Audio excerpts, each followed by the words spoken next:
یہ خداوند کے جلال کی شباہت تھی، باپ اور بیٹے اور القدس کے نام سے آمین۔ میرے عزیزو، آئیے ہم خداوند اپنے خدا کا شکر کریں جس نے آج کا یہ خوبصورت دن ہماری زندگی میں بڑھا دیا۔ تو آئیے عزیزو، ہم آج کے دن کا آغاز بائبل مقدس کی تلاوتوں سے کرتے ہیں۔ آج کی پہلی تلاوت حزقیال نبی کا صحیفہ، اس کا پہلا باب 2 سے 5 اور 24 سے 8 آیت تک۔ مہینے کے 5ویں روز جب یویاکین بادشاہ کی جلاوطنی کا 5واں برس تھا، خداوند کلدانیوں کے ملک میں نہر کبار پر حزقیال بن بوزی کاہن سے ہم کلام ہوا، اور وہاں خداوند کا ہاتھ مجھ پر تھا۔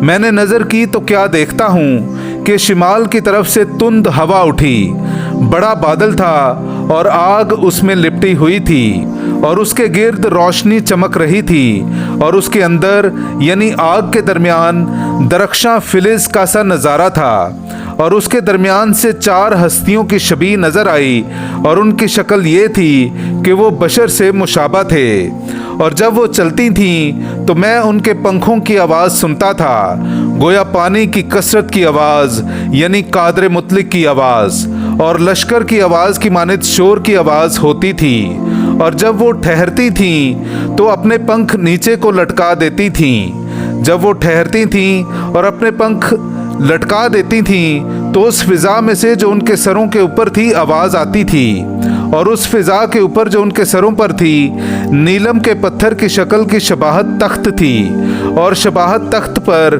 کسی انسان کسی صورت اس کے اوپر نظر آئی، اور میں نے اس کے اندر سے اس کے محیط تک درخشاں فلز کسی شکل یعنی اس کی کمر کی صورت سے اوپر کی طرف آگ کسی شکل اور اس کی کمر کی صورت سے نیچے کی طرف آگ کسی شکل دیکھی، اور اس کے گرد و پیش جھلک تھی، اور گرد و پیش کی جھلک کی شکل ویسی ہی تھی جیسی می کے دن بادلوں میں کمان کی صورت ہوتی ہے۔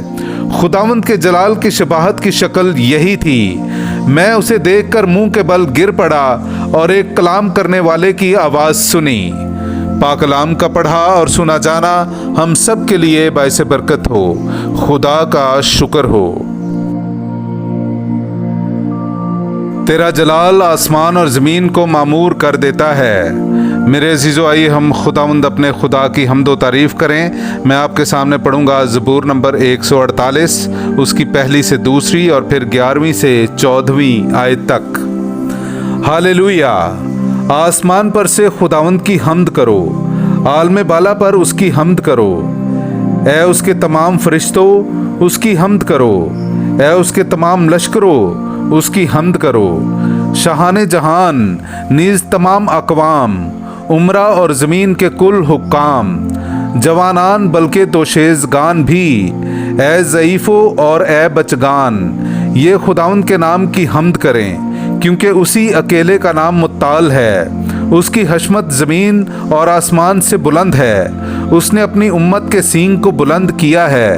اس کے تمام مقدسوں کی طرف سے یعنی اس کی مقرب قوم اسرائیل کی طرف سے یہ اس کی حمد ہو۔ ہاللویا! پاک کلام کا پڑھا اور سنا جانا ہم سب کے لیے باعث برکت ہو۔ خدا کا شکر ہو۔